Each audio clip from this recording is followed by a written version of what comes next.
Trump ने भारत पर tariff लगा दिया है। स्वाभाविक रूप से रशिया हमारा स्वाभाविक फ्रेंड है। यूएस हमेशा हमारे साथ दोगलापन करता है। और आप सरकार गिरने के बाद केंद्रीय मंत्री ज्योतिरादित्य सिंधिया से आपकी मुलाकात हुई कुछ या कुछ बात हुई आपकी प्लेन के अंदर? बस कि भारत और पाकिस्तान को जो होने वाला है एशिया कप, उसके बीच में भारत और पाकिस्तान को खेलना चाहिए, आप कैसे देखते हैं उसको? देश टेरर और टॉक एक साथ। और मैं अगर ये पूछूं कि अटल बिहारी वाजपेयी और नरेंद्र मोदी में से किसी को भी, अब आपको एक नाम तो लेना ही है मान लीजिए, तो किसका नाम लेंगे और क्यों? अटल जी का लूंगा क्योंकि लिबरल सोच के व्यक्ति थे। न हिंदू खतरे में है न मुसलमान खतरे में। अरे मेरे यारो, इस धर्म का चश्मा तो उतारो। आपका रोजगार और आपके जीवन का भविष्य खतरे में। मेरा काला पीपल विधानसभा क्षेत्र के लोगों को कुछ आप कहना चाहें? ये दिल का रिश्ता है। मध्य प्रदेश में पिछले कई दिनों से ये ब्रिज वाला मैटर बहुत चल रहा है। 90 डिग्री वाला ब्रिज एक बना, फिर उसके बाद दूसरा वायरल हुआ कि इंदौर में भी वो 90-90 करके 2 ब्रिज बना दिया उन्होंने, जेड आकार का ब्रिज बना दिया। तो उस पर आप एक सिविल इंजीनियर भी हैं, उसके हिसाब से मैं जानना चाहूँगा कि क्या है। आपने एक टैगलाइन सुनी है, एमपी अजब है, एमपी गजब है।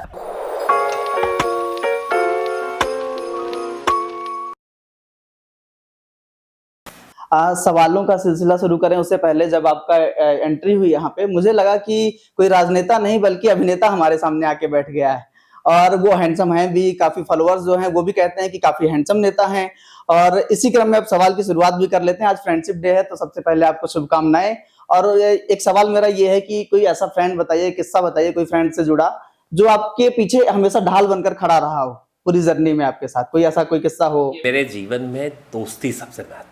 और दोस्तों से ढाल क्या, मैं यहाँ तक पहुँचा हूँ तो उसमें सभी लोगों का दोस्ता का योगदान है। कि चाहे मेरे स्कूल के समय के दोस्त हों, कॉलेज के समय के दोस्त हों, या फिर अभी समझ लो कि जो पॉलिटिकल दोस्त हों। कि मुझे आज पॉलिटिकल समय में जो दोस्ती हुई, क्योंकि जब आप जिस दौर में जाते हैं, स्कूल में जाते हैं तो स्कूल में दोस्ती होती है, कॉलेज में जाते हैं तो कॉलेज में होती है, जिस फील्ड में जाते हैं, तो जब मैं जहाँ रहता हूँ मुझे अगर सबसे ज़्यादा सहयोग मिलता है तो मेरे दोस्तों का ही मिलता है। तो हर समय मुझे इतना लंबा सहयोग मिलता है, चाहे मैं इधर यहाँ पे चुनाव तक पहुँचा हूँ, चाहे टिकट तक पहुँचा हूँ, चाहे लोगों ने आर्थिक रूप से, चाहे सामाजिक रूप से, चाहे पारिवारिक रूप से जो मदद करी हो, तो सारे दोस्तों की वजह से ही होता है। मेरे दोस्त छूटते नहीं हैं, जो बनता है वो, चाहे आज मेरे कई स्कूल के दोस्तों से भी मेरी दोस्ती वैसी है, कॉलेज के दोस्तों से भी है, पॉलिटिकल दोस्त। लेकिन एक चीज आती है कि जैसे कभी जहन में आता है कि मैं इस समस्या में आ गया हूँ, तो पहला नाम कि मैं इस दोस्त को फोन लगाता हूँ वो खड़ा हो जाएगा। ऐसा कोई दोस्त होता है जीवन में? पास हर समस्या के लिए अलग अलग दोस्त है। समस्या कौन सी है उसके हिसाब से दोस्त पे ज़्यादा पड़ेगा, फ़ोन लगाना पड़ेगा। कि अगर पॉलिटिकल समस्या है तो इसको लगाना पड़ेगा। और फिर पॉलिटिकल में भी कौन सी, जैसे डॉक्टर होते हैं ना बीमारी के लिए, कि आपके पास बीमारी पेट में है तो पेट के डॉक्टर को लगाना पड़ेगा, आपको दिल की बीमारी है तो दिल के डॉक्टर को लगाना पड़ेगा। तो ऐसे ही दोस्तों का भी रहता है कि किस तरह का आपका समस्या है और किस तरह का मर्ज कौन सा दोस्त करेगा। तो उस तरीके से कई नाम है मेरे, मतलब लोगों के पास तरकश में एक आध तीर रहता है, मेरे तरकश में इस तरह के बहुत सारे तीर हैं। कुणाल जी, एक सवाल ये है कि पीएम मोदी और ट्रंप भी काफी करीबी दोस्त हैं। सो मतलब मीडिया पे ऐसे दिखाया जाता है, मोदी जी बकायदा ट्रंप। लेकिन सवाल ये है कि मोदी जी और ट्रंप की दोस्ती तो है, लेकिन ट्रंप ने भारत पर टैरिफ लगा दिया है। इन बेपनाह अंधेरों को सुबह कैसे कहूँ, इन अंधेरों का अंधा तमाश भी नहीं। देश, ये हंसी मजाक की बात नहीं है, ये देश के मूल मुद्दों की बात है। इस देश की जो वैश्विक नीति रही है, जो नेहरू जी के समय से चली आ रही है, कांग्रेस नीति, जब हमारा देश आज़ाद हुआ, और जब से स्वाभाविक रूप से रशिया हमारा स्वाभाविक फ्रेंड है। यूएस हमेशा हमारे साथ दोगलापन करता आया। और आपने देखा होगा कि जब पाकिस्तान से युद्ध हुआ, जब बांग्लादेश को टुकड़े करे, उस दौर में भी जिस तरीके से निक्सन ने इंदिरा जी को धमकाने की कोशिश करी, पर एक लो महिला के रूप में इंदिरा गांधी जी ने जिस ताकत के साथ, चाहे 6वां बेड़ा भेजो या 10वां भेज दो, पर ताकत के साथ लड़ने के लिए, और उसी दौर में हमारे साथ कुछ लोग खड़े हुए थे। और भारत कभी किसी गुट का वो नहीं रहा। देश के अंदर नेहरू जी ने जिस नीति को अपनाई, और देश नहीं, पहले जब देश आज़ाद हुआ तब की भी यही कहानी है कि जब देश आज़ाद हुआ तो कई वो लोग थे जो एक चाहते थे कि ये एक हिंदू राष्ट्र बने, कई लोग चाहते थे मुस्लिम राष्ट्र बने, अलग अलग थ्योरी थी। पर पंडित जवाहरलाल नेहरू का जो मिडनाइट का वो भाषण है, कभी आप सुनोगे तो उसमें था कि भारत एक देश वो बने जिसमें सभी जाति धर्म संप्रदायों को साथ में लेके एक आर्थिक उन्नति के रास्ते पे हम कैसे बताएं, और हम हमेशा हमारा निर्गुट रहे, हम ना किसी गुट में रहे, ना विश्व की इस तरह की राजनीति में। हमारा देश गांधी जी के रास्ते पे चलने वाला, जिन्हें विश्व मानता है कि हम लोगों के पीस की तरफ काम करते हैं, लोगों के वेलफेयर की तरफ काम करते हैं, और एक अलग तरह का हिंदुस्तान इसको हमने बनाने का काम किया। जैसे मुझे खुशी हुई कि आज दोनों आप साथ बैठ के चुका, यही मूल हिंदुस्तान है, यही हिंदुस्तान की गंगी जमनी तहजीब है, यही दोस्ती है, यही सरोकार है, यही हिंदुस्तान है कि यहाँ पे गंगा के घाट पे बैठ के, और जिस तरीके से हमारे अलग अलग उनने, चाहे मौलाना हो, पंडित हो, सब साथ में बैठ के चर्चा करा कर, तो यही हिंदुस्तान था। पर जिस तरीके से इस देश की साख को ताक पे रख के हम अमेरिका के चुनाव में डायरेक्ट नमस्ते ट्रम्प करने लगे, ट्रम्प को जिताने के लिए हम यज्ञ करने लगे, और जिस तरीके से इस देश के अंदर जो महिमा मंडन का एक जो काम चल रहा है कि हमारी दोस्ती, हमारा ये, हमारी बातें, आप विश्व को ताक पे रख के, अपने देश की अस्मिता को ताक पे रख के दोस्ती नहीं चल सकती, क्योंकि आप देश के प्रधानमंत्री हो। टैरिफ की आप बात कर लें, आप देखेंगे कि जिस तरीके से ट्रंप ने अभी जो पाकिस्तान से हमारा युद्ध हुआ, आज उस दौर के अंदर कि मतलब एक सेना के हाथ बांध दिए गए कि आपको हमला करने भी जाना है और सैनिक अड्डों पे हमला भी नहीं करना है, और जिस तरह की हालात हुई वो उसको देश समझ रहा है, और जिस तरीके से जो युद्ध भी हुआ था वो मोदी का चेहरा बचाने को हुआ था। जो जिस तरीके से हमला मोदी का चेहरा बचाने को था, तो सीज फायर सीधे तौर पे अडानी को बचाने के लिए करा गया। इस देश की अस्मिता के आगे अडानी की अस्मिता ज़्यादा जरूरी है। अमेरिका के आगे क्या अडानी के कारण हम इतना झुकने का काम करेंगे? किस दौर के अंदर हम इस देश को लेके जा रहे हैं? हमारे लोगों की अस्मिता छो होके पाकिस्तान के साथ रोज़ अमेरिका खड़ा है, मुनीर के साथ डिनर डिप्लोमेसी करने का काम कर रहे हैं। हमारे क्या प्लेन गए, किस तरीके से हमारे ऊपर हमले हुए, किस तरीके से हमारे देश की स्थिति हो रही है। अमेरिका कौन होता है इतना बड़ा आदमी कि हमारे यहाँ पे सीज फायर, वो 28 लोगों की जाने गई, जाने नहीं, सरकारी तंत्र के द्वारा करी गई हत्या मानूंगा कि किस तरीके से मिशनरी फेल हुई, और आज तक एक जवाबदारी नहीं निकली। मुंबई कांड हुआ था, मुंबई में हादसा हुआ, देश के गृह मंत्री को इस्तीफा देना पड़ा था, महाराष्ट्र के मुख्यमंत्री को इस्तीफा देना पड़ा था, और सब लोगों को पकड़ के फांसियां दी। विश्व देश के साथ खड़ा हुआ क्योंकि कांग्रेस सरकार की दृढ़ता थी। मनमोहन सिंह जी जैसे नेता इस देश का प्रधान। तो कुणाल जी, ये इसी पे बस मैं थोड़ा सा रोकना चाहूंगा। ये जो आप बोल रहे थे, इसी पे एक सवाल ये आ रहा है कि अभी प्रज्ञा सिंह ठाकुर को निर्दोष साबित कर दिया गया है, उस पे आप, क्योंकि कांग्रेस पर ये आरोप लगा है कि कांग्रेस भगवा आतंक पर, पहले उस बात को जी कंप्लीट कर पहले मैं उसको कंप्लीट करके, अगर अपन उस बात की पूरी होने से, तो देश में जवाबदेही किसकी? आतंकवादी आते हैं, 100-200 किलोमीटर घुसते हैं, हमारे 22 लोगों को उस कश्मीर में जहाँ पे चप्पे चप्पे पे सेना होती है मार के चले जाते हैं, और हम आज तक उन आतंकवादियों को पकड़ नहीं पाते। जवाबदेही तय नहीं होती कि किसकी गलती के कारण, किसकी गलती के कारण देश के प्रधानमंत्री बाहर से आते हैं और कश्मीर जाने की बजाय बिहार चले जाते हैं, जब हम जवाबी हमला करते हैं। और देश का हमारा मंत्री, जो विदेश मंत्री का बयान आता है कि हमने पाकिस्तान को पहले खबर कर दी थी। क्या पाकिस्तान ने आतंकवादियों को खबर नहीं करी होगी कि आपके ठिकानों पे हमला होने वाला है? मतलब किस तरीके से सेना के बड़े जनरल का वो सुन रहे थे कि हमारी सेना को कहा गया सीधे आतंकवादियों पे हमला करना है, जाना है, आतंकवादियों पे हमला करना है, पर आपको सेना के उस पर बेस पे हमला नहीं करना। क्या वो हमारे जो उनका जो डोम बना हुआ था, जो उनका रोकने का डोम बना हुआ था, क्या उसको, वो हमारे प्लेनों को कितना नुकसान हुआ? हमारे कितने मिग गिरे, हमारे कितने रफेल गिरे? क्यों? आपने कहा युद्ध भी लड़ो, आपके हाथ भी मान दिए जाएंगे। इस देश की सेना के ऊपर राजनीति करने की कोशिश करी गई।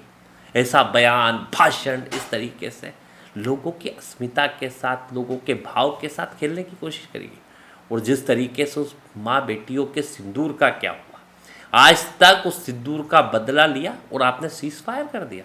सीधी बात है, हमला करा था आपने मोदी जी का चेहरा बचाने को, और सीज फायर करा है, जो हमारे अडानी जी अमेरिका में फंसे हुए हैं ना, उसको बचाने को।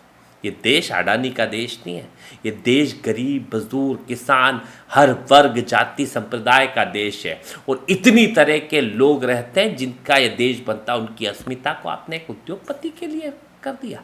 स्पष्ट है, ये देश आज भी जवाब मांग रहा है, हर व्यक्ति के जहन में जवाब है, पर सवाल पूछने वाले को देशद्रोही घोषित कर दिया जाता है।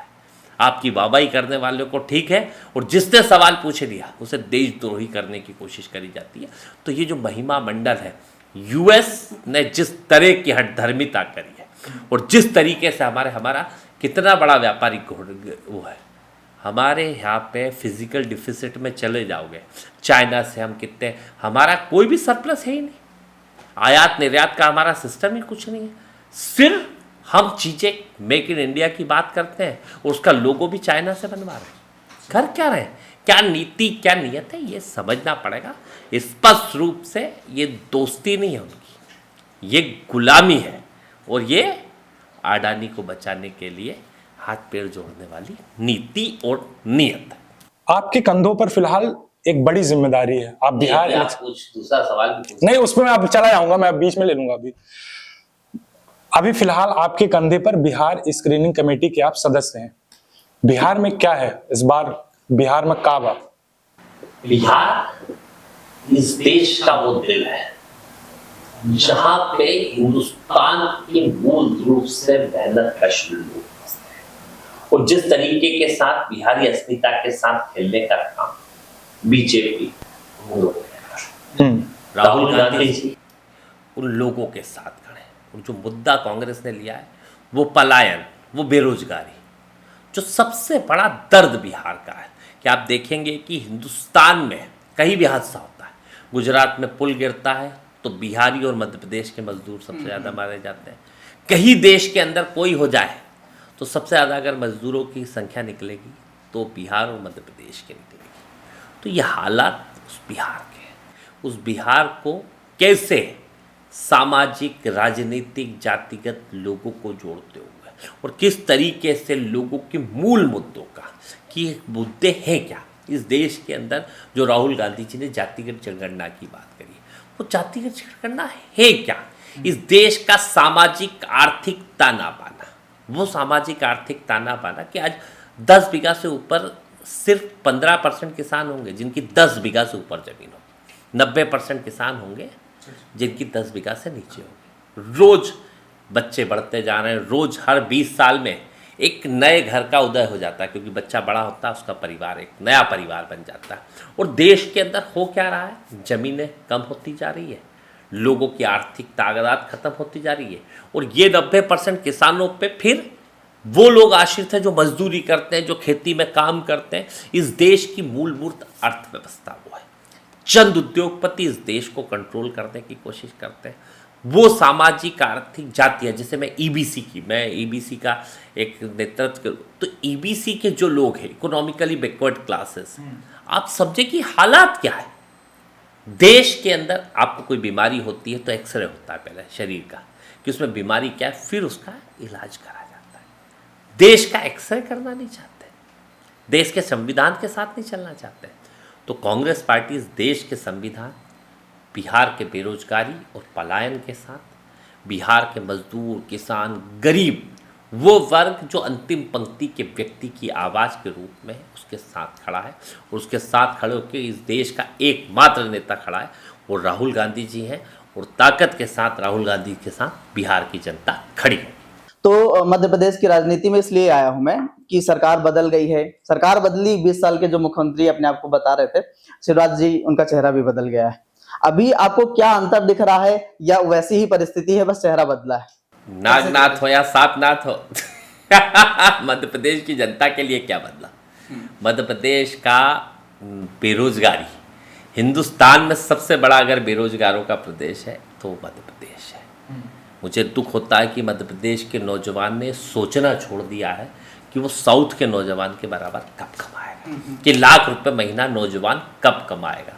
ये सोच मध्य प्रदेश के नौजवान की खत्म कर दी। सपने रोज दिखाए जाते हैं, ये इन्वेस्टर समिट, वो इन्वेस्टर समिट, विदेश में जाके यात्रा करी, विदेश में जाके ये करा।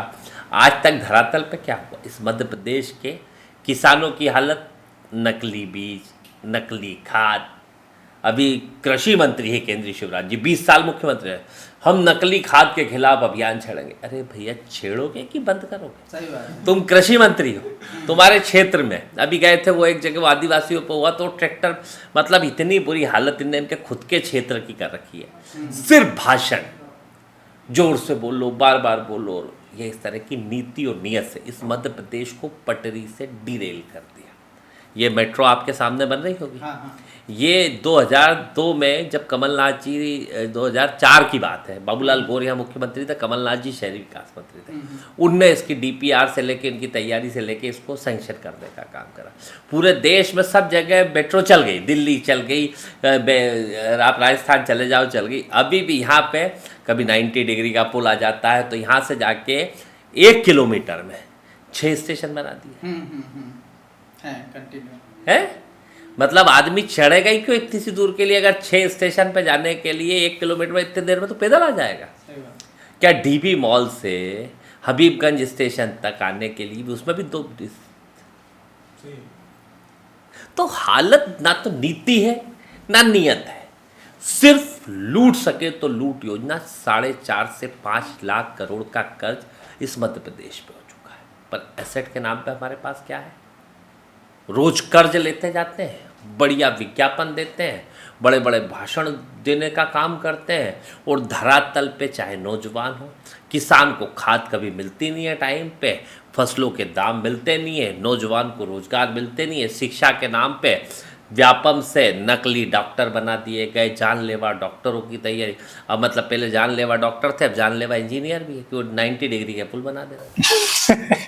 आप इंजीनियर खुद हैं, उस हिसाब से बताइए कैसा क्या होना चाहिए था, क्या गलतियां की और क्या प्लानिंग उनकी ऐसी नहीं थी? देश की हालत ये करती है कि हम आज साउथ से कितनी पीछे। पर कैपिटा इनकम अगर साउथ की 4 लाख रुपए है तो हमारी 1.25 लाख रुपए है। कब मध्य प्रदेश का नौजवान देश के नौजवान के बराबर खड़ा होगा? मैं साउथ में महाराष्ट्र का इंचार्ज हूँ, वहाँ जाता हूँ मैं, और कोऑपरेटिव मूवमेंट देखता हूँ, वहाँ पे सोसाइटीज़ देखता हूँ। वहाँ पे अगर कोऑपरेटिव एक एक जिले का बैंक है, 10-10 हज़ार, वहाँ के नौजवान को आसानी से लोन मिलता है और नए रोजगार उत्पन्न करता है। वहाँ शुगर इंडस्ट्री है, वहाँ कॉटन इंडस्ट्रीज़ है, वहाँ यूनिवर्सिटीज़ है, वहाँ कॉलेजेस है, गांव गांव कॉलेज, यूनिवर्सिटी, स्कूल, एजुकेशन। यहाँ तो एजुकेशन बंद कर दिया। 29,000 स्कूल पिछले 10 साल में इस मध्य प्रदेश की सरकार ने बंद करे। कितने? 29,000 स्कूल।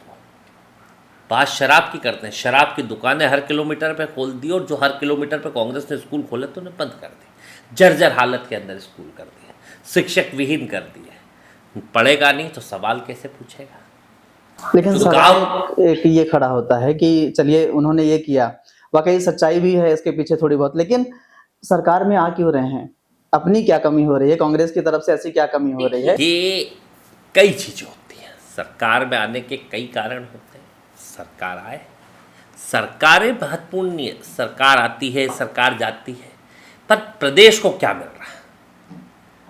जिस दिन नौजवान ये सोचने चालू करेगा, मुझे नहीं लगता कि सत्ता के अंदर रखेगा। हालत बहुत बुरी है मध्य प्रदेश की, कि जिस तरह से एक नौजवान से लेके, एक गरीब से लेके, एक मजदूर से लेके, एक किसान से लेके, कौन सा ऐसा वर्ग है जो मध्य प्रदेश के अंदर सुखी और खुश है? एक वर्ग की मुझे बात बता। ये अच्छा कुणाल जी, इस पे बात हुई। मुझे एक सवाल ये है, 2018 में कांग्रेस की सरकार बनी, 2018 में आप पहली बार विधायक बने। बिल्कुल। सरकार कैसी गिरी वो सबको पता है। सरकार गिरने के बाद केंद्रीय मंत्री ज्योतिरादित्य सिंधिया से आपकी मुलाकात हुई कुछ, या कुछ बात हुई आपकी? प्लेन के अंदर बस कुछ तो कहना कुछ चाहेंगे बातचीत उनको? हुई ऐसी? मतलब देखिए, सिंधिया जी को, अब वैसे तो मेरे लिए कोई वो इशू है नहीं, क्योंकि वो तो उनको उनकी जगह, पर मुझे जो लगता है, शतरंज खेलते हैं आप लोग? शतरंज में राजा के लिए, राजा की उसके लिए प्यादे से लेके वजीर तक को मरवा दिया जाता है, कैसे राजा अपने आप को सुरक्षित करे। तो उसी तरीके के ये राजनीति के तथाकथित महाराज है। क्या है? तथाकथित महाराज। जिन्होंने अपने राजनीतिक और आर्थिक स्वार्थ के लिए, भैया याद रखिए कि रील वायरल होगी बहुत तेज। वायरल हो या ना हो, इस सीधे तौर पे मैं कोई रील वायरल के लिए नहीं, इस मध्य प्रदेश में एक तथाकथित महाराज ने अपने राजनीतिक और आर्थिक स्वार्थ के लिए इस मध्य प्रदेश के उस किसान का जिसका कर्जा माफ हो रहा था, उसको ताक पे रख दिया। वो अतिथि शिक्षक, वो अतिथि विद्वान, वो बेरोजगार नौजवान, वो गरीब, वो मजदूर, वो गौशालाएं जो हजारों गौशालाएं खोली थी, उनको एक नीति, एक नियत इस मध्य प्रदेश के आने वाले भविष्य का कत्लेआम कर दिया। और मैं तथाकथित महाराज इसलिए कह रहा हूँ क्योंकि जिस तरीके से राजनीतिक षड्यंत्र करके, और दुर्भाग्य है इस मध्य प्रदेश का कि कमलनाथ जी जैसा विजनरी लीडर, जो एक मुख्यमंत्री के तौर पे जो एक विकास के आयाम खोल रहे थे, गरीब की पेंशन हमने बढ़ाई थी, कांग्रेस सरकार की नीति नियत थी। राहुल गांधी जैसे नेता जिन्होंने इस प्रदेश के किसानों का कर्जा माफ कराया था, गरीब की पेंशन बढ़वाई थी, गौशाला इस हिंदुस्तान के अंदर मध्य प्रदेश में 1000, मेरे यहाँ 37 गौशाला खोली थी, माफिया के खिलाफ अभियान चलाया था। ये सोच और ये नीति और ये नियत थी। तो जो लोगों के भविष्य का कत्लेआम करने का काम करा, इससे ज़्यादा मुझे नहीं लगता कि कुछ कहने की जरूरत है। वो कहाँ है, क्या है, उनकी किस्मत, पर राजनीतिक रूप से मिलेंगे, नमस्ते करूँगा, पर राजनीतिक रूप से इस मध्य प्रदेश के भविष्य का कातिल के रूप में जरूर जाना जाएगा। कुणाल चौधरी जी, एक सवाल एक और है। राहुल गांधी की बात की आपने, आप पर आपके विरोधी आपको कहते हैं कि जीतू पटवारी गुट के नेता हैं और उसका फायदा आपको मिल रहा है, इसीलिए आप राहुल गांधी जी के करीबी हैं, और पहली बार विधायक होने के नाते, और आप विधायक भी नहीं हैं, उसके बावजूद आपको इतनी बड़ी जिम्मेदारी मिल रहा। महाराष्ट्र के आईसीसी के सेक्रेटरी और सचिव हैं, बिहार स्क्रीनिंग कमेटी के सदस्य हैं, इस पर आप क्या कहेंगे? देखिए, ये बात तो पार्टी का भरोसा है और राहुल गांधी जी का भरोसा है। कोशिश करता हूँ ईमानदारी से करूँ। अब लोग विरोधी कोई नहीं होता राजनीति में, सब हमारे परिवार के लोग। किसी को बात ठीक लगती है, एक व्यक्ति के कई रूप हो सकते हैं। हो सकता है किसी से कोई बात होगी, किसी को उम्मीद होगी कि उनको बनना चाहिए, वो नहीं बन पाए हो। मैं विरोधी कोई नहीं है। पहली बात तो ये, राजनीति में मेरे लिए विरोधी का कॉन्सेप्ट ख़त्म है। राजनीति अपनी जगह है, सबके अपने अपने किस्मत होती है, सबसे अपने अपने व्यवहार होते हैं, सबकी अपनी अपनी नीति होती है। मेरे को जो मिला पहला मौका एज ए यूथ कांग्रेस में प्रवक्ता का, क्योंकि मैं एक इंजीनियरिंग कॉलेज का एक स्टूडेंट था, BE-M.Tech करने के बाद निकला था एक नौजवान जैसे तुम लोग निकले हो। मैं इसीलिए तुम जैसे नौजवानों के पास तुमने फ़ोन लगाया बिगड़ जाने भी, मैंने कहा चलो इन नए बच्चों का मन है, तो मैंने कहा इनको देता हूँ। और मैं आपके लिए जैसे ही आया हूँ, समय मेरे पास कम था, फिर भी मैंने कहा नहीं, देता हूँ, ताकि नौजवान के एक सपने होते हैं। और मैं भी ऐसा ही एक नौजवान इंजीनियरिंग कॉलेज से निकला था। राहुल गांधी जी ने उस समय एक भाषण दिया था, नेता बनो और नेता चुनो। मैं जब तक कोई मेरा पॉलिटिकल बैकग्राउंड या मेरे father food corporation of India में मेरा कोई पॉलिटिकल उससे लेना एक ना देना, इंजीनियरिंग कॉलेज की जरूर मैं अपनी लड़ाई लड़ता रहता था। पर जब निकला तो जीतू पटवारी जी ने मुझे पहला मौका दिया, एज ए स्पोक्स पर्सन मुझे बनाया। और नेता वही होता है जो नए नेता तैयार करे।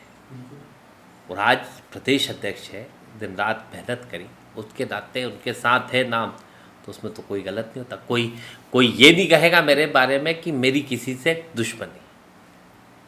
मेरी कमलनाथ जी से भी अच्छी थी, मेरी दिग्विजय सिंह जी से, हर नेता से मेरी अच्छी है। राहुल जी गुडविल में रखते हैं। अब ये तो आपने मुझे बताया, अगर राहुल जी सही में इतना गुडविल में, तो इस हिंदुस्तान की राजनीति में एक ऐसे नेता है जो मुझे लगता है कि नेहरू जी के बाद अगर कोई चौतरफा सोच का नेता तैयार हुआ है, जो हिंदुस्तान में गरीब की बात भी समझते हैं, तो वैश्विक मंच के भी वो नेता है।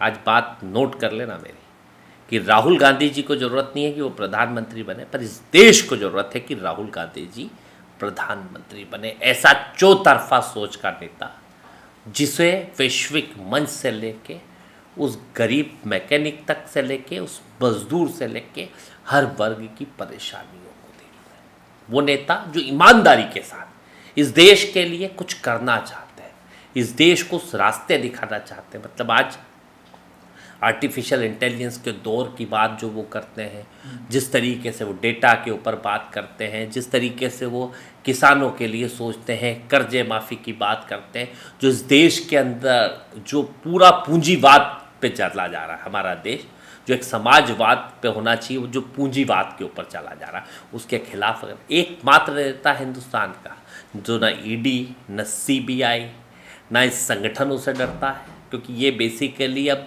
संवैधानिक संस्थाएं नहीं बचे हैं, ये बीजेपी के अनुसांगिक संगठन के रूप में काम करने वाले संगठन बचे हैं। हाँ, मैं कह रहा हूँ, क्या गलत है इसमें? है क्या कर रहे हैं? अरुण जेटली जी डराने गए थे कि राहुल जी आप ये किसानों की बात मत करो, काले कानूनों के खिलाफ मत हो। वो किसान 700 लोगों की शहादत हो गई और बीजेपी के नेता डराने पहुंचते हैं। तो एकमात्र नेता है, ना इन मोदी शाह से डरा, न सीबीआई ईडी से डरा, और हिंदुस्तान के गरीब की आत्मा की आवाज़ अगर कोई है तो राहुल गांधी जी। राहुल गांधी जी वो मन की बात करते हैं। कौन? मोदी जी। और राहुल जी लोगों के दिल की बात सुन के उनकी आवाज़ बनने का काम करते हैं। हिंदुस्तान में अंतिम पंक्ति के व्यक्ति के अधिकारों की कोई आवाज़ है, ईबीसी की कोई आवाज़ है, तो वो सिर्फ राहुल गांधी है। और राहुल गांधी जी जैसे नेता के कुणाल जी, साथ जैसे सवाल की शुरुआत हुई कि जीतू पटवारी गुट के नेता कहे जाते हैं, कुणाल चौधरी जी, तो इस पे आपने जब सवाल का जवाब दिया तो इस गुट का आपने अलगाव नहीं किया, मतलब क्या कोई गुटबाजी है क्या? क्योंकि अभी इसके प्रदेश अध्यक्ष क्या अगर गुट हो, प्रदेश अध्यक्ष तो गुट होता ही नहीं। प्रदेश अध्यक्ष के साथ सब आए। खड़गे जी के साथ देश में कोई कहे खड़गे जी के गुट का, तो खड़गे जी हमारे राष्ट्रीय अध्यक्ष है। कांग्रेस ये कहना गलत भी नहीं है, क्योंकि मल्लिकार्जुन खड़गे जी के गुट में पूरी कांग्रेस है। बस तो ये फिर प्रदेश स्तर में देखे जाए तो जीतू पटवारी के गुट जी के इसमें जो अभी प्रदेश आपसी मैं यही जानना चाह रहा हूँ, कमलनाथ जी कोई चीजें चल रही हैं कि हिंदुस्तान की राजनीति के सबसे अनुभवी नेता है। मैंने अभी थोड़ी देर पहले, अभी आपने तो बात बाद में निकाली, मैंने क्या कहा, इस मध्य प्रदेश का दुर्भाग्य रहा कि उनके जैसा नेता मुख्यमंत्री काल पूरा नहीं कर पाया।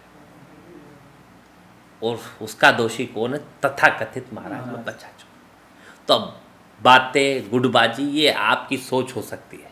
मैं तो ट्रू कांग्रेस मैन हूँ, जिसने राहुल जी के सोच से साथ नेता बनो नेता चुनो से शुरू करा। यूथ कांग्रेस में प्रवक्ता रहा, जनरल सेक्रेटरी रहा, स्टेट प्रेसिडेंट 7.5 साल रहा, फिर प्रदेश कांग्रेस कमेटी में प्रवक्ता का दायित्व निभाया, फिर प्रदेश कांग्रेस कमेटी से ऑल इंडिया कांग्रेस कमेटी में हूँ।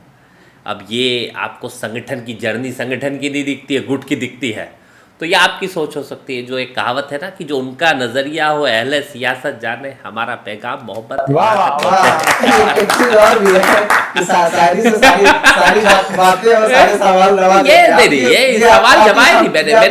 मैंने ना सुनो, नहीं मेरे दोस्तों सुनो, मैं दबाने का तो काम ही नहीं है। मैंने क्या बताया, मैं किस सोच से नेता बनाऊं, नेता बनो और नेता चुनो से। और मैं आपके पास क्यों आया कि एक नए नौजवान कुछ करना चाहते, चलो अगर इनको लगता है कि मेरे बैठने से इनको कुछ बोले कि फायदा, मुझे कोई दिक्कत नहीं। कुणाल चौधरी जी के दिग्विजय सिंह जी के साथ कैसे संबंध है? हमारे नेता हैं दिग्विजय सिंह जी। व्यक्तिगत संबंध और राजनीतिक संबंध की अगर बात करें, मेरे व्यक्तिगत राजनीतिक सभी, क्योंकि इतने वरिष्ठ अनुभवी नेता हैं, हिंदुस्तान की राजनीति के सबसे अनुभवी नेताओं में से एक आते हैं। एक बड़ा लंबा उनका प्रशासनिक अनुभव, शासन का अनुभव, संगठन का अनुभव, तो हर तरीके का उनका अनुभव, उनके अनुभव का हमेशा मैं लाभ लेता हूँ। कुणाल भैया, मैं राजनीति के मैदान से निकल के आपको खेल के मैदान पर थोड़ा सा लेकर चलता हूँ। क्रिकेट आप खेलते हैं? बिल्कुल। अभी पहलगाम हमले के बाद देश में एक चर्चा है, संसद में भी ये उठा कि भारत और पाकिस्तान को जो होने वाला है एशिया कप, उसके बीच में भारत और पाकिस्तान को खेलना चाहिए। आप कैसे देखते हैं उसको? देखिए, देश में टेरर और टॉक एक साथ नहीं चल सकता। मनमोहन सिंह जी 10 साल प्रधानमंत्री रहे, उनकी जन्मभूमि होते हुए कभी वहाँ नहीं गए। कई बार सरकारों ने बुलाया, वहाँ के प्रधानमंत्री विदेशों में मिलने की कोशिश की, तो उनका सीधा था टेरर और टॉक एक साथ नहीं हो सकता। वो टेरर और क्रिकेट एक साथ चलेगा। वो 28 मासूमों के परिवार के दिल के दर्द को कब समझेगी ये सरकार? क्या इनके बेटे बीसीसीआई के अध्यक्ष है तो इसके लिए देश चलेगा? कौन से ऐसे राजनीतिक समझौते हैं, किस तरीके के आर्थिक समझौते हैं कि आप ट्रंप के कहने पे सीज फायर कर देते हो, आप ट्रंप के कहने पे क्रिकेट कराने लगते हो? क्या इतनी बड़ी दुखती गाड़ा नहीं है? मैंने क्या कहा? ये चेहरा बचाने की कोशिश है, और अडानी को बचाने के लिए जो जो काम चल रहा है, देश सबसे पहले। क्रिकेट खेल हो सकता है मेरे लिए, पर देश की अस्मिता के साथ कोई समझौता नहीं है। आप देखेंगे कि अनुराग ठाकुर के फोटो अफरीदी के साथ किस तरीके के वो बयान देता है, रोज बातें हैं। लेकिन आपको लगता नहीं है कि खेल को मतलब खेल कला इन सब चीजों को पॉलिटिक्स से थोड़ा, ये पॉलिटिक्स, देश में पॉलिटिक्स कहाँ से आ गई? ये पॉलिटिक्स है। मैं दुख होता है मुझे अगर आप जैसे नए नौजवान भी अगर ये बात करते हो। देश में वो 28 जाने हैं, इस देश की हालत क्या है? जवाबदेही किसकी है? घूमने जाओ, जान दे के आ जाओ, ट्रेन में बैठो मर जाओ, प्लेन में उड़ो मर जाओ, हो क्या रहा है? जवाबदेही किसी की नहीं है। वो अडानी एयरपोर्ट पे इतना बड़ा प्लेन हादसा होता है, बर्ड हिटिंग के केस दिखते हैं, और बर्ड हिटिंग की जवाबदेही किसकी होती है? इस पर एयरपोर्ट हैंडलर की। एयरपोर्ट हैंडलर किसका है? Airport handling Adani. वहाँ पे कितने बर्ड हिटिंग के केस हुए हैं उस अहमदाबाद के अंदर? पिछले 1 साल के निकाल लेना, 40 से ज़्यादा बर्ड हिटिंग के केसेस हैं। लोगों की जान से खिलवाड़ हो रहा है, और आप उसी के लिए पूरे देश की अस्मिता को ताक पे लगा रहे हैं। और ये पॉलिटिक्स नहीं है, खेल कला, ये पॉलिटिक्स कि ये देश सब चीज़ों के देश के अंदर है। क्यों खेलेंगे? क्या कहा वो अफरीदी ने, क्रिकेटर ने? किस तरह के बयानबाजी करी? देश के अंदर घुस के आते हैं, हमला करते हैं, मारते हैं, चले जाते हैं। और हम आज तक एक जवाबदेही की, इस देश के गृह मंत्री की कोई जवाबदेही है कि नहीं है कि कैसे घुसे? इस देश के प्रधानमंत्री की जवाबदेही, चौकीदार कहते हैं ना, चौकीदार की जवाबदेही है कि नहीं? आपके घर के बाहर का चौकीदार काम नहीं करता, आप बदल देते हो, और देश का चौकीदार की हालत क्या है? और आप क्रिकेट की बात करते हो। इस समय नहीं हो सकता। टेरर और टॉक एक साथ नहीं चल सकता, तो टेरर और क्रिकेट भी एक साथ नहीं चलेगा। वो देश जो हमारे देश के लोगों की जाने मारता है, और किस तरीके से इस देश में सांप्रदायिकता फैला के करने की कोशिश करी जाती है, और उसमें आग में घी डालने का काम इनकी बीजेपी की राइट फिंगर करने का करती है। इस देश की विविधता और एकता, यही ये देश है। इस देश की अस्मिता के साथ कोई समझौता नहीं।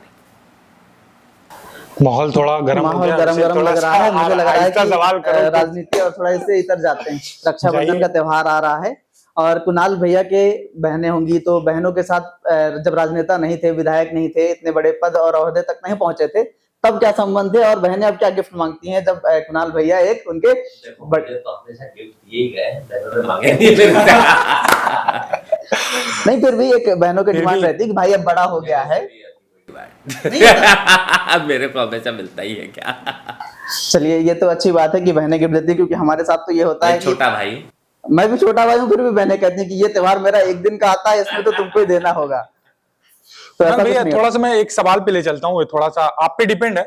हालांकि काफी गर्म माहौल हो चुका है, आपके बाल गर्म बड़े माहौल भाई, सिल्की ठंडा करो माहौल। हैं, सिल्की हैं, तो कौन सा इस्तेमाल, शैम्पू वगैरह कौन सा इस्तेमाल करते हैं आप? राहुल गांधी ने बताया था, राहुल गांधी जी ने बताया था कि मैं सौंफ और साबुन इस्तेमाल नहीं करता, मैं शैम्पू इस्तेमाल नहीं करता। आप बताइए कुछ। मैं तो करता हूँ जो मेरे घर में मेरी वाइफ ले आती है वो मैं कर लेता हूँ। मुझे भी नहीं मालूम कौन सा, इतना मैं दिमाग नहीं लगाता उसके ऊपर। और जैसे कुछ फैशन को लेकर के अगर बात किया जाए, हालांकि आप टी शर्ट वगैरह पे तो हैं, तो फैशन से अपडेट रहते हैं कि, और मार्केट में या कार्गो, जैसे कि राहुल कोई गांधी का trend चल रहा अटायर है, देखिए उसको आप, follow करते हैं। व्हाइट शर्ट पे कि उनकी ब्रांडिंग हो चुकी है, तो कुछ फैशन पे अपडेट रहते हैं कि? और कुणाल जी अगर सिर्फ पॉलिटिक्स तो है, वो काफी अच्छे वक्ता हैं नो डाउट, लेकिन उस पे फैशन और क्या चल रहा है मार्केट पे, कौन सी शर्ट चल रही है, कौन सी मेरा ये फैशन का काम नहीं। मेरे को तो जो कपड़े ले आते हैं पहन लिए जाते हैं। नहीं, फिर भी तो कुछ तो डिमांड, कलर कौन सा है मान लीजिए, कुछ भी कलर ले लीजिए। हर कलर मेरे को तो जमता है, और मेरे को हर कलर के रंग जमते हैं, और कोई मेरा इसके ऊपर ईश्वर का आशीर्वाद है, ठीक ठाक है, तो मुझे ऐसा कोई कि ये फैशन, जो कपड़े मिल जाए उनको पहन लिए जाते हैं। और मुझे कपड़े पसंद करने में जो पहले दौर में दिख जाता है तो 4 में उसमें से ले लेता हूँ। कुणाल चौधरी जी को कभी लगा नहीं कि भगवान ने अच्छा खासा चेहरा दिया है और तो फिल्मों में ट्राई करते हैं, मॉडलिंग में, थिएटर करते हैं, मॉडलिंग मॉडलिंग में। में जाते हैं कुछ कुछ। पालने का मेरे को शौक नहीं है। चेहरा अच्छा है, ईश्वर का आशीर्वाद है, ठीक है, पर ये मॉडलिंग कभी किसी ने कहा नहीं कि आपको जाना चाहिए? क्योंकि देखिए एक लिंक बन जाता है तो फिर आदमी। मुझे तो किसी ने नहीं कहा, और मेरे को ऐसी गलतफहमी में पालता भी नहीं। कई लोग की इधर उधर की बातें, जो चापलूसी की बातें कोई करे तो इससे मेरे को फर्क नहीं पड़ता। अच्छा, तो कुणाल भैया फिल्म या वेब सीरीज देखते हैं क्या जब फ्री रहते होंगे? हाल फिलहाल कौन सी देखी आपने? अभी एक देख रहा था मैं, कौन सी चल रही थी यार, पंचायत मैंने देखी थी, आधी देखी थी, आधी हुई, उसके बाद देख ही नहीं पाया। अच्छा, स्पेशल ओपीएस नहीं देखी? बताइए कुछ पंचायत के बारे में बताइए, कौन सा किरदार आपको अच्छा लगा, अगर आप रोल करना चाहें वहां पर? नहीं, मेरे को कोई रोल नहीं है क्या। मेरा रोल अपनी अपनी जगह है। नहीं, फिर भी इस भूमिका से अज्यूम कर लीजिए, कल्पना की लीजिए कि मुझे ये कुछ। चलिए यही बता दीजिए, पसंदीदा अभिनेता कौन है? फिल्में पसंदीदा देखते हैं अभिनेता तो कोई बता अभिनेता होगा जिसको आप फॉलो भी कर रहे हो, कि मतलब अगर कभी रोल करने का, जैसे इन्होंने पूछा, और निकलवाने की कोशिश भी। नहीं, मैं तो कोई ऐसा फॉलो भी नहीं करता। जो आ जाए, जैसे फ्री है जब तो देख ली, जो पिक्चर दिख जाए ठीक लगती है देखते रहो, नहीं देख रही तो बंद कर दी। इससे ज़्यादा कोई मेरा बहुत ज़्यादा फिल्मों के प्रति मेरा है। शायरी बहुत कोई एक्टर, कुणाल भाई, कोई एक एक्टर और एक्ट्रेस, हाँ, नाम ले लीजिए एक एक्टर और अगर एक्ट्रेस मौका मिले तो। नहीं, कोई सब, मैं बता देता हूँ आपको नाम। मेरे को कोई नहीं, मैं आपको नाम बता देता हूँ। क्या बोला?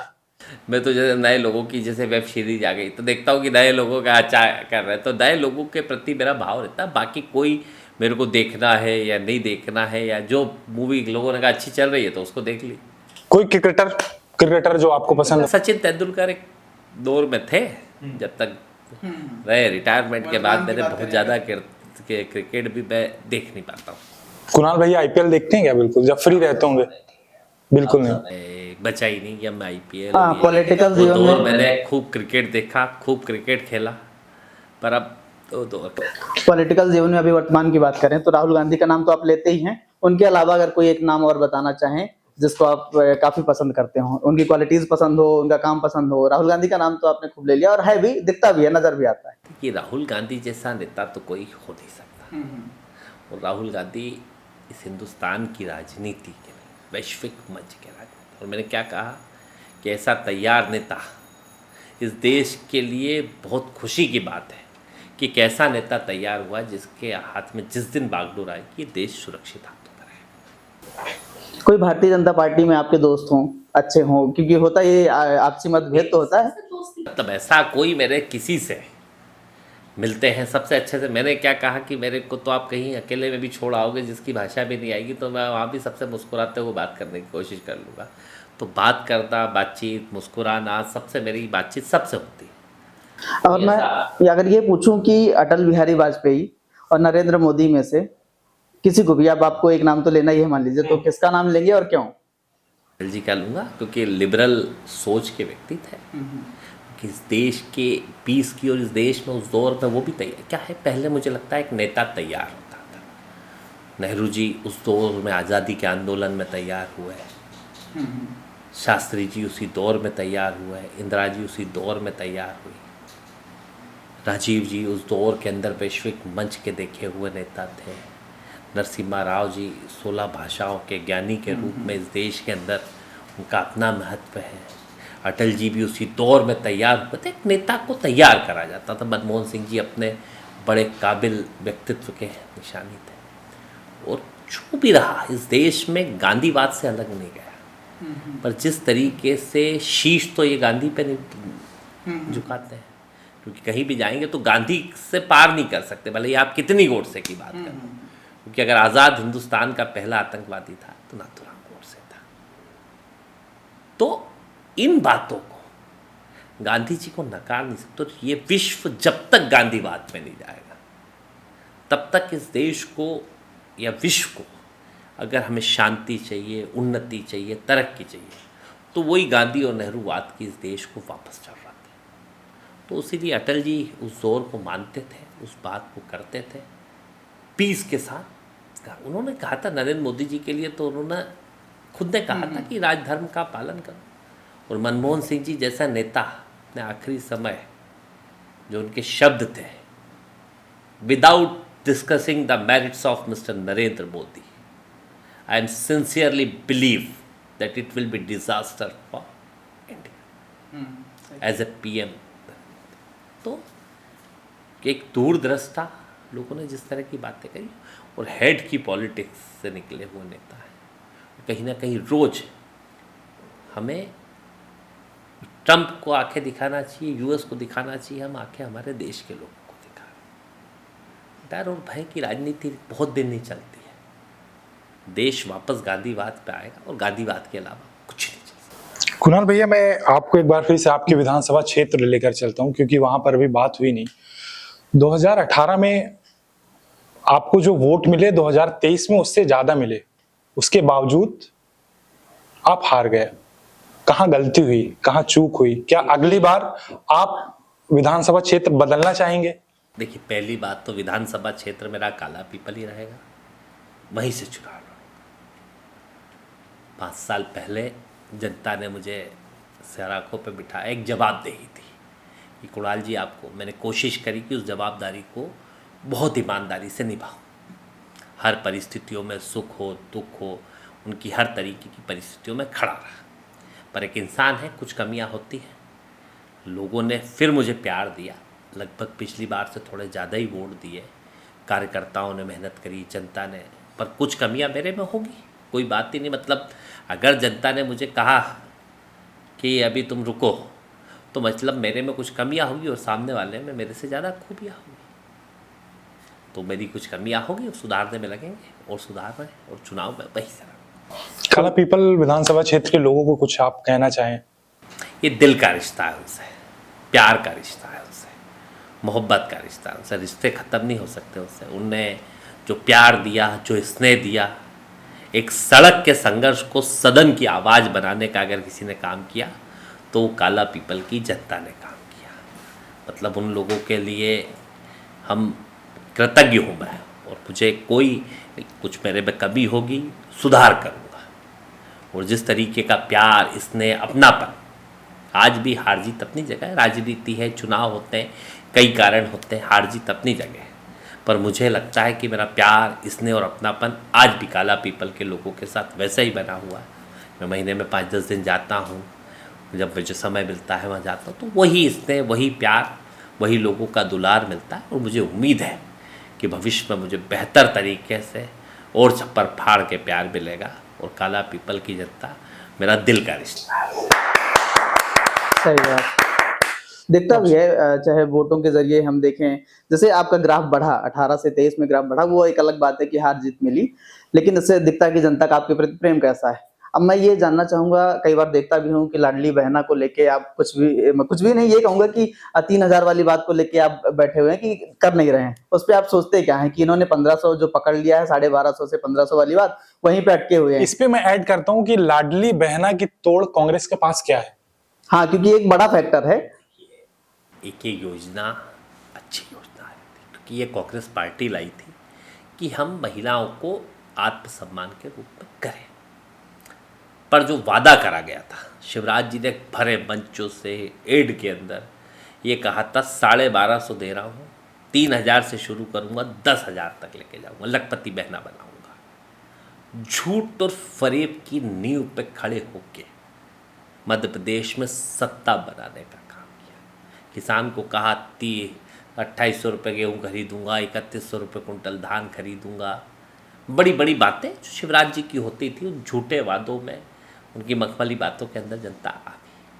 आज लाडली बहना की हालत क्या है? अभी स्मार्ट मीटर लग रहे हैं। जो कांग्रेस जमाने में 100 रुपये बिल आता था, वो 2-2 हज़ार तो नॉर्मल पे हो गया, और अभी स्मार्ट लग जाएंगे तो 2 से 5-5 पैसा हज़ार हो जाएगा। आप वो सोयाबीन जो मनमोहन सिंह जी के समय 1000 की लागत पे 5000 रुपये कुंटल बिकती थी, वो आज 4000 की लागत पे 4000 रुपये कुंटल बिक रही है। तो ये बहनों को हम वो सोच पे ले जाने में लगे कि आपके बच्चों के भविष्य का क्या होगा। आज आप 1200 में आपका कितना घर चल जाएगा, 1500 में, 3000 में कितना चल जाएगा, पर आपके बच्चों के आने वाले भविष्य का अगर कोई काम कर सकता है तो कांग्रेस पार्टी दे सकती है। किसानों को फसलों के दाम दे सकती है तो वो कांग्रेस पार्टी दे सकती है, बेहतर ग्रामीण अर्थव्यवस्था दे सकती है तो वो कांग्रेस पार्टी ही दे सकती है। इस बात को लेकर हम जनता के बीच में जा मध्य प्रदेश में पिछले कई दिनों से ये ब्रिज वाला मैटर बहुत चल रहा है। 90 डिग्री वाला ब्रिज एक बना, फिर उसके बाद दूसरा वायरल हुआ कि इंदौर में भी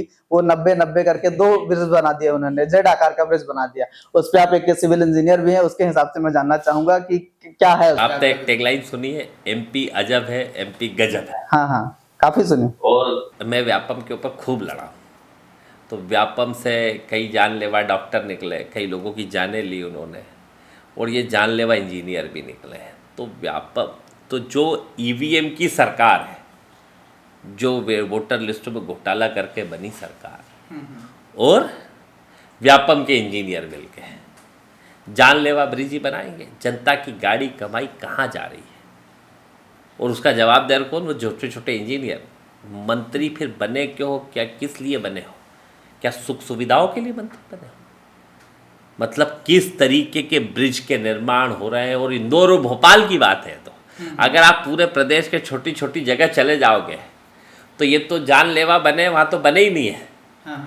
सही बात। मतलब पूरे प्रदेश में कहीं चले जाओ तो जो गांव में कहते हैं कि जो लोगों के कि साहब हमारी तो लेटरिन ही खा गए, मतलब पूरी की पूरी टॉयलेट के जो पैसे बनने थे वो खा जाते हैं, पुल पुलिया खा जाते हैं, तालाब खा जाते हैं। इतने बड़े डकैत हो गए कि राहुल जी ने जो एक बड़ा पैकेज, बुंदेलखंड पैकेज इस मध्य प्रदेश को दिया था, मध्य प्रदेश और यूपी के, उसके लिए यूपीए सरकार ने बुंदेलखंड पैकेज दिया था। उसमें किस तरीके से पोषण आहार में घोटाला आप रोज देखते हो, तो किस तरीके से इस प्रदेश को ये चला रहे हैं, किस तरीके से लूट मचा रहे हैं। पढ़ाई उन्होंने इंजीनियरिंग की तो उस हिसाब से आप रोज नाम देख रहे हो कि ड्रग्स माफियाओं के साथ नाम है। और मेरा निवेदन है इस मध्य प्रदेश की जनता और खास तौर से नौजवानों से कि जलते घर को देखने वालों, जलते घर को देखने वालों, फूस का छप्पर आपका है, आग के पीछे तेज हवा है, आगे मुकद्दर आपका है। उसके कत पर मैं भी चुप था, मेरे कत पर तुम भी चुप हो, आगे नंबर आपका है। आगे ये बात याद रखना कि हर व्यक्ति के ऊपर आज है, हर व्यक्ति के परिवार के ऊपर आज है। ये जो अडानी पोर्ट का ड्रग आता है, जो मंत्रियों के कैडर के साथ माफिया तंत्र नीचे पहुंचाता है, वो आने वाली पीढ़ियों को बर्बाद करने की जो साजिश है कि पीढ़ियां बर्बाद होगी तब ना तो रोजगार मांगेगी, न फसलों के दाम की बात करेगी, न मूल मुद्दों की बात करेगी। जिस तरीके से भय, भूख और भ्रष्टाचार, और खास तौर पर कहूँ तो प्रचार प्रसार और भ्रष्टाचार इनका मूल मंत्र है। कर्ज, क्राइम, करप्शन की सरकार है और प्रचार प्रसार भ्रष्टाचार की सरकार। मध्य प्रदेश डिरेल इन्होंने कर। इस पे आप क्या कहेंगे? क्या सोचते हैं निजीकरण को लेके, कितना होना चाहिए अगर, या नहीं होना चाहिए? जो सरकारी चीजें हैं वो सरकारी रहनी चाहिए, क्या पूरा ओवरव्यू? क्या है बचा क्या है सरकारी तंत्र के पास? हजारों पद, लाखों पद खाली पड़े हैं, नौजवान को पद नहीं है। आपने पूरा ठेका पद्धति पूरे प्रदेश के हर जगह कर दी। वो पीडीए के बच्चे हैं, उनके साथ कितना अत्याचार है। वो गरीब परिवार का जो गांव में रहने वाला व्यक्ति, गांव के अंदर जिसके स्कूल तुमने तोड़ दिए, स्कूल बंद कर दिए, वो गरीब व्यक्ति भोपाल के व्यक्ति से कैसे कॉम्पीट करेगा? गांव के नौजवान के लिए रोजगार नहीं है, वो पीडीए वर्ग के व्यक्ति के लिए रोजगार नहीं है यहाँ पे, वो ईबीसी के बच्चे के लिए रोजगार नहीं है यहाँ पे। और सरकार क्या सोचती है? रोजगार और स्वरोजगार रोज बताते हैं, पकोड़ा तल लो, ये सब स्वरोजगार में आता है। फिर सरकार का काम क्या है? आप रोजगार उत्पन्न करो। सही बात। क्या प्राइवेटाइजेशन करना चाहते हो? आपने बचाया क्या है सरकारी तंत्र जो प्राइवेटाइजेशन करना चाहते हो? बस मध्य प्रदेश की जो सरकारी बेशकीमती ज़मीनें हैं वो बेचना चाहते हो। अभी मध्य प्रदेश की 10,000 करोड़ की ज़मीन 3,000 करोड़ में नीलाम, आपने जो कर्ज ले रखा था, बंदर बाट करके अपने लोगों को देना चाहते हो। बड़े बड़े उद्योगपतियों को पैसे दे दो, बदनाम कर दो, नाम बदलने की पॉलिटिक्स कर दो। तो लेकिन उनको वोट तो इन्हीं चीजों के जरिए मिल रहा है ना, लोगों का सपोर्ट तो वोट मिलना, सपोर्ट मिलने से प्रदेश चल रहा है क्या? आप बताओ, युवाओं की स्थिति क्या, रोजगार मिल रहा है क्या? राजा रघुवंशी, ऐसे इन केसेस को आप कैसे देखते हैं? क्या समाज में जो एक पुराना टाइम था उसको लेकर के, राजा हत्याकांड, ड्रम, ये चीजें, ये खबरें आपने सुनी हुई, इसको आप कैसे देखते हैं? इसको कैसे, जिस तरह की स्थितियां दिखती हैं, और ये एक जो नफरत की बातें जो देश के अंदर भरा है, जो दिल में नफरत भरा गई है, आप देखेंगे कि रोज लोग पड़ोसी से नफरत करते। एक दौर था जब पहले कि बगल वाले से हम मदद मांग लेते थे कि भैया शक्कर दे दो, तो दूध दे दो, तो किसी का फ़ोन आता था। जैसे हम रहते थे बचपन में, तो हमारे पास किसी का फ़ोन आता था तो उनका फ़ोन लेने जाना। मैं तो हमारे इधर तो गांव में था कि हम लोग फ्रिज का बर्फ ले जाने, नहीं, रमजान तो में गाँव में होता है नहीं, कि पानी ठंडा पीने के गाँव लिए की हमारे बात इधर नहीं फ्रिज कर रहा हूँ, तो शहरों में भी, मैं सीहोर में रहता था तो भी यही स्थिति थी। हम भी पहले बर्फ़ लाते थे, फिर कभी आ गया तो दूसरों को दे के जाते थे। पहले किसी का फ़ोन उठाने जाते थे, फिर हमारे आ गया तो कॉलोनी में कोई रोज़ शक्कर, दूध से लेके, बिस्तर से लेके सब चीज़ों की ज़रूरत पड़ती थी। आज वो भाव जो ख़त्म हो गया कि मुझे पड़ोसी से मदद लेना है, तो मदद करना बंद कर दी। जो और जो नफ़रत का भाव बीजेपी ने हर घर में भर दिया। आप नफ़रत अगर सिखाओगे तो बच्चा पहले बाहर करेगा और फिर घर के अंदर नफ़रत करने लगेगा। इस नफ़रत के भाव को मैंने क्या कहा, इस देश को फिर गांधी नेहरूवाद के ऊपर आना पड़ेगा। ये गोडसे का नफ़रत का दिमाग, मतलब गोली चलाना तो जानता था, अंग्रेज़ों को गोली नहीं मारी। मारी किसको? इस हिंदुस्तान के अंतिम पंक्ति के व्यक्ति की ताकत। मतलब गांधी थे क्या? गांधी किसी की हिम्मत थे, किसी की ताकत थे, किसी की शक्ति थे, कि वो गरीब जो अंग्रेजों के खिलाफ हथियार नहीं उठा सकता था क्योंकि उसे मालूम था कि ये मार डालेंगे मुझे, पर वो छाती खड़ा करके खड़ा हो गया कि मैं, हाँ, मार लो मेरे को। एक नया हथियार देने का काम किया, वो अहिंसा का, सत्य का रास्ता दिखाने का काम किया। प्रेम से वो हथियार बनाया जो बड़े बड़े हथियार नहीं बना पाए इस विश्व के अंदर। तो हमें उस वाद पे जाना पड़ेगा। ये जो नफ़रत का वाद आरएसएस का है, जो घृणा का वाद आरएसएस का है, जो बीजेपी का रोज़ इसको मार डालो, इसको काट डालो, इसको ये करो, इनके बयान क्या होते हैं, इनके नेताओं के बयान, इसकी हत्या कर देंगे, इसको पाकिस्तान भेज देंगे, इसको मार डालेंगे, इसको ख़त्म कर दो। रोज़ नफ़रत घर में सिखाओगे, किसी दिन घर के अंदर वो नफ़रत जिस दिन पनपेगी ना, पलट नहीं पाओगे। और ये जो नफ़रत के दौर में इस देश को लेके जा रहे हैं, बड़ा घातक इस देश के लिए। चलिए मैं इस पे एक और, मेरे दोस्त हैं अभिषेक, मैं आपको लेके चलता हूँ। कोई मुस्लिम दोस्त है आपका जिससे बहुत अच्छी सारे। पक्की हो? बहुत मतलब बगैर, सारे। अगर वो ईद में आपको नहीं बुला रहा है तो फोन करके बोलना है किस टाइम आना है, कोई? और बहुत दोस्त हैं। कोई एक दो बताइए। अब जैसे हमारा अमानती दिल्ली में हम हमेशा जाते हैं। अब ईद पे आगे चले गए, पीछे चले गए, ये तो वो तो जाते ही। बहुत सारे दोस्त हैं हमारे, तो मेरे तो बहुत परिवार के लोग हैं, ऐसा कुछ नहीं। कुणाल चौधरी शायरी करते हैं, बहुत बार हमने देखा। नहीं, मैं शायरी थोड़ी बहुत सीख लेता हूँ किसी की मतलब देखो, कोई शायर तो मैं हूँ नहीं, जिसकी मिल गई, ठीक लगी, थोड़ी याद हो गई, बोल दिया। किसकी सुनते हैं? मतलब कोई आपका पसंदीदा शायर हो जिसको आप कभी कभी सुन लेते हो कि चलो फ्री टाइम में बैठे हैं, शायरी देखिए, सुनने का मन हो जो रहा है? थोड़ी ऐसी लगती है, मैं बेसिक तो सुन लेता हूँ कभी कभी कबीर को। अरे वाह। बस मुझे सुनने को अगर पसंद है तो कबीर सुनता हूँ मैं। तो कुणाल चौधरी अगर राजनेता नहीं होते तो क्या होते? किसी कॉलेज में प्रोफेसर। अच्छा, पढ़ाई का मतलब शौक रखते हैं? नहीं, लिखने पढ़ाई भी? का नहीं, मैं इंजीनियरिंग करता था तो मैं पढ़ाता था। अच्छा। और मैं बेसिकली जब मैं 12th के बाद बी करने गया तो 10th 12th के बच्चों को पढ़ाता था, ताकि 1000 रुपये उस दौर में 2000 2-3 में मिला करते थे, तो खर्चा चलता था मेरा। 1000-2000 बच्चों के लेता था मैं, 500 रुपये, तो 2-5 हज़ार रुपये मेरे इकट्ठे होते थे। तो उससे मेरा फिर बी में सेकेंड ईयर से फिर मैं इंजीनियरिंग मैकेनिक्स पढ़ाने लगा। अच्छा।